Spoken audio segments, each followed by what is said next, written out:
Hello friends, welcome to optimistic studies. Optimistic studies में आप सभी का स्वागत है। आज की सेशन में हम पेपर 1 का इंग्लिश पोर्शन का जितना भी क्वेश्चन आया था उसके आंसर की देखने जा रहे हैं। इससे पहले हमने आपके पेपर 1 के 10 क्वेश्चंस देखे हुए हैं, लेकिन अभी के सेशन में हम ओवरऑल आपके 30 प्रश्नों के उत्तर देखने जा रहे हैं। तो आप शुरू से लेकर के अंतिम तक जुड़े रहिए और अपने सभी क्वेश्चंस जो भी आपने सॉल्व किए हैं उसके आंसर्स को आप लोग मिला सकते हैं। तो चलिए फिर हम सेशन को स्टार्ट करेंगे। सेशन स्टार्ट करने से पहले यदि आप चैनल में पहली बार आए हैं तो चैनल को सब्सक्राइब कर लीजिए, साथ में बेल नोटिफिकेशन को ऑन रखिए, जिससे हम जो भी वीडियो डालें तो आप तक पहुंचती रहे। साथ में सेशन अच्छा लगे तो जरूर लाइक कीजिएगा, ज्यादा से ज्यादा लोगों तक शेयर जरूर कीजिएगा। तो चलिए फिर हम स्टार्ट करते हैं। यदि हम 61 नंबर क्वेश्चन की बात करें तो 61 का आंसर क्या है? तो 61 में पूछा गया है pick out the name of the subject which deals with the study of society. तो यहाँ पे आंसर क्या है? ऑप्शन नंबर सी। 62 में दिया गया है कि आपसे पूछा जा रहा है कि profitably part of speech, profitably का पार्ट ऑफ स्पीच क्या है? नाउन है, वर्ब है, एडवर्ब है या फिर एडजेक्टिव है? तो यहाँ पे ly यदि कहीं पे लग जाता है वो क्या बन जाता है? वो एडवर्ब बन जाता है। तो ऑप्शन नंबर सी रहेगा। फिर उसके बाद पूछा गया है आपसे कि मोस्ट प्रॉफिटेबली यूज्ड का मीनिंग क्या है, यानी कि pick out the most probable meaning of the phrase most profitably used. तो मोस्ट प्रॉफिटेबली यूज्ड का यहाँ पे यदि हम मीनिंग देखें तो जो सबसे क्लोज मीनिंग है वो है मोस्ट फ्रूटफुली यूज्ड। ठीक है, तो ऑप्शन नंबर ए है। फिर उसके बाद 64 है what are the two states where the international understanding should be taught as a separate subject. तो एज अ सेपरेट सब्जेक्ट की यदि हम बात करें तो ऑप्शन नंबर बी दिया हुआ है। पैराग्राफ रीड करेंगे, यहाँ पे देख सकते हैं आप लोग, at the under graduate and the post graduate level जो है सेपरेट सब्जेक्ट के रूप में जो है इसे पढ़ाया जा रहा है। ठीक है, तो आगे देखते हैं फिर हम लोग आगे क्या दिया हुआ है। नेक्स्ट क्वेश्चन क्या है? नेक्स्ट है आपका instead it should be woven into the curriculum. तो यहाँ पे हमसे पूछा जा रहा है कि वुवन में कौन सा पार्ट ऑफ स्पीच है। तो यदि हम वुवन की बात करते हैं तो यहाँ पे कौन सा पार्ट ऑफ स्पीच है? तो वर्ब है। ये क्या है? वर्ब है। ठीक, फिर दिया हुआ है which phrase from the passage means combined with the curriculum. तो कंबाइंड विद द कैरिकुलम की यदि हम बात करें तो वुवन विद द कैरिकुलम। ठीक है, फिर क्या है, यानी कि पैरा 1 क्या इन्फर कर रहे हैं, किस ओर संकेत दे रहा है? तो 67 नंबर की यदि हम बात करें तो आप जब पैसेज रीड करेंगे तो ऑप्शन नंबर बी आपका यहाँ पे करेक्ट आंसर आएगा। मैं डायरेक्ट यहाँ पे आंसर डिस्कस कर रही हूँ। ठीक है, फिर उसके बाद में यदि हम 68 नंबर की बात करते हैं तो how international understanding can be taught at the school level. तो 68 नंबर का ऑल ऑफ दिस यहाँ पे ऑप्शन बनेगा आपका सभी, क्योंकि सभी ऑप्शन आपके सही हैं। ठीक, तो डी आपका करेक्ट आंसर बनेगा। यदि पैरा 3 क्या इंप्लाई करता है, किस तरफ में संकेत करता है? तो 69 यदि आप पैराग्राफ को रीड करेंगे, पैराग्राफ नंबर 3, तो आपको पता चलेगा कि most of the university have prescribed learning. चाहे मैं आपको दिखा देती हूँ, ये यहाँ पे लिखा हुआ है कि most of the universities have been prescribed by most of the universities। ठीक है, फिर उसके बाद में क्या दिया हुआ है? 60 हमने कहां तक देख लिया? 69 तक देख लिया। अब हम आ जाते हैं 70 में क्या है आपका, यानी कि हार्ट रेंडिंग का मीनिंग पूछा गया है। तो हार्ट रेंडिंग मतलब होता है पेनफुल, है ना। फिर उसके बाद सॉर्डेड का मतलब पूछा गया है यहाँ पे। तो सॉर्डेड का मतलब होता है डर्टी, अनप्लेजेंट। फिर हमसे पूछा गया डेक्सटीरियस। तो डेक्सटीरियस का मीनिंग क्या होता है? तो स्किलफुल होता है। क्या होता है? स्किलफुल होता है। फिर हैप्लेस का मतलब क्या होता है? तो हैप्लेस का मतलब होता है अनफॉर्चुनेट। फिर उसके बाद में यदि हम बात करें, यहाँ पे पूछा गया डेक्सटरस जो है कौन सा पार्ट ऑफ स्पीच है? तो यहाँ पे डेक्सटरस क्या है? एडजेक्टिव है। क्या है? डेक्सटरस एडजेक्टिव है ये।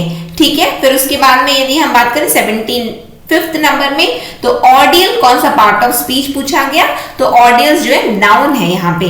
फिर उसके बाद 76 नंबर की यदि हम बात करें when an error recurs in language despite being corrected, यानी कि बार बार यदि एरर बार बार आ रहे हैं डिस्पाइट बीइंग, सही करने पर भी, तो इसको क्या बोला जाता है? तो इसको फॉसिलाइजेशन बोला जाता है। क्या बोला जाता है? फॉसिलाइजेशन बोला जाता है। 77 नंबर का मीनिंग आंसर क्या है कि नवनीत जो है इंग्लिश भी बोलता है, पंजाबी भी बोलता है, लेकिन जब इंग्लिश बोलता है तो बीच में पंजाबी भी ला देता है, तो इसका मतलब क्या होता है, कोड मिक्सिंग कर रहा है वो, ठीक है। 77 नंबर का क्या, ऑप्शन नंबर ए।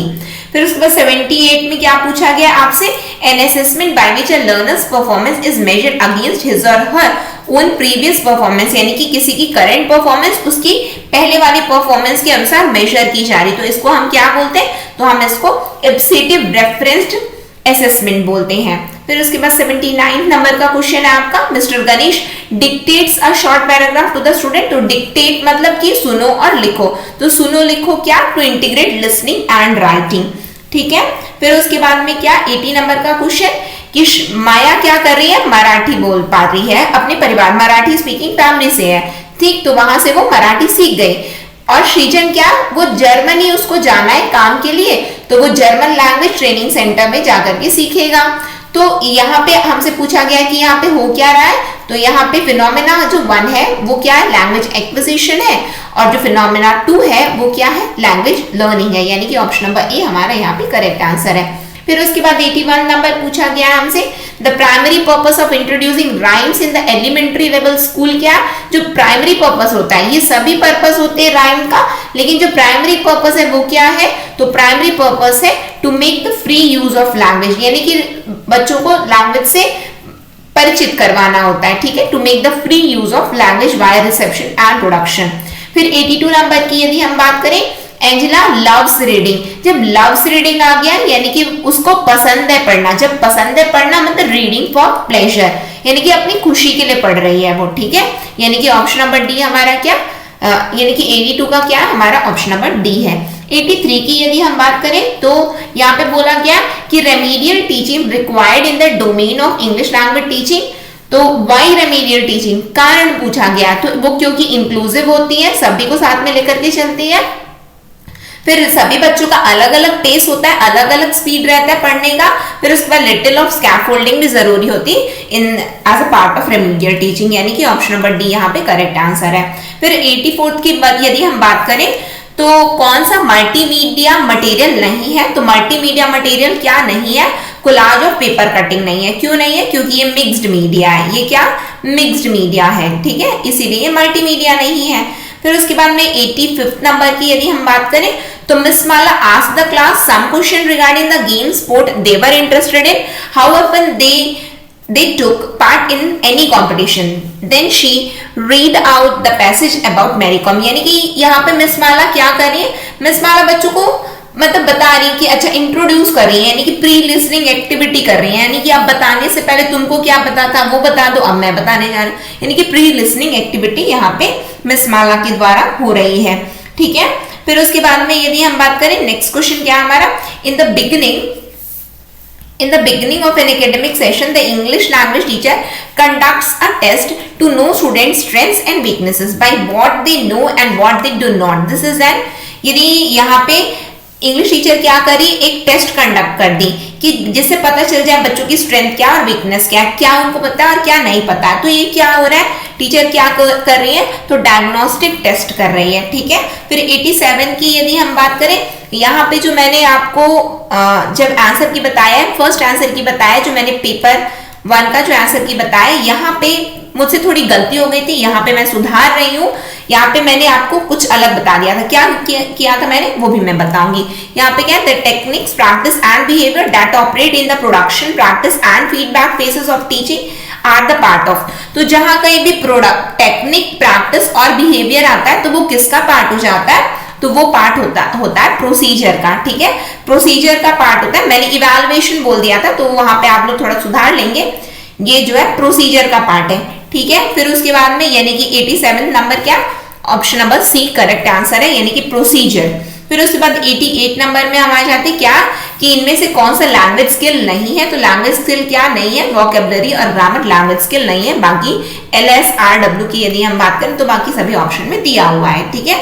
फिर 89 में स्किमिंग क्या होता है, स्किमिंग इज अ सब skill of what, skimming is a सब स्किल ऑफ रीडिंग। फिर पूछा गया learning grammar and mathematics is important for the mental growth of child, who has given this hypothesis, तो Chomsky has given this hypothesis, ठीक है, तो यहाँ ये वाले सेशन में हमने कंप्लीट 30 क्वेश्चंस जो है डिस्कस कर लिए हैं। इससे पहले वाले सेशन में हमने क्या किया था, जो हमने पेपर 1 के लिए देखा है, तो पेपर 1 का हमने केवल 10 क्वेश्चंस देखा था। उसमें जो है एक क्वेश्चन मुझसे गलत हो गया था, तो वहां पे मैंने करेक्ट करके आप लोगों को बता दिया है। अदरवाइज जो है अभी के सेशन में हमने ओवरऑल आपके पेपर 1 का जो इंग्लिश का पार्ट आया था, इंग्लिश का जो 30 क्वेश्चन था हमने कंप्लीट कर लिया। साथ ही साथ हमने पेपर 2 के इंग्लिश को भी कंप्लीट कर लिया है। यहाँ पे लिंक अटैच है, तो वहां पे जाकर के आप देख सकते हैं यदि आपने नहीं देखा है तो। साथ में यदि किसी भी प्रकार के यदि आपको कोर्स से हमसे जुड़ना है तो आप ऑप्टिमिस्टिक स्टडीज के मोबाइल ऐप को डाउनलोड कर लीजिए और उसमें से आप हमारे साथ जुड़ सकते हैं। आप जिस भी, जैसे कि अभी छत्तीसगढ़ शिक्षक भर्ती आ रहा है, छत्तीसगढ़ शिक्षक भर्ती के लिए अभी आप लोगों को प्रिपरेशन करनी है, तैयारी करनी है, तो आप हमारे ऑप्टिमिस्टिक स्टडीज के मोबाइल ऐप को डाउनलोड कर लीजिए और वहां से आप हमसे जुड़ सकते हैं। ठीक है, इसी के साथ में आज के सेशन को मैं एंड करूंगी और आशा है कि आपके अधिक से अधिक क्वेश्चन आपके सही बने होंगे। इसी के साथ में आज की क्लास को मैं एंड करूंगी। नेक्स्ट सेशन में फिर हम मिलेंगे। नेक्स्ट सेशन तक के लिए optimistic learning. Thank you for the session. जय हिंद, जय भारत।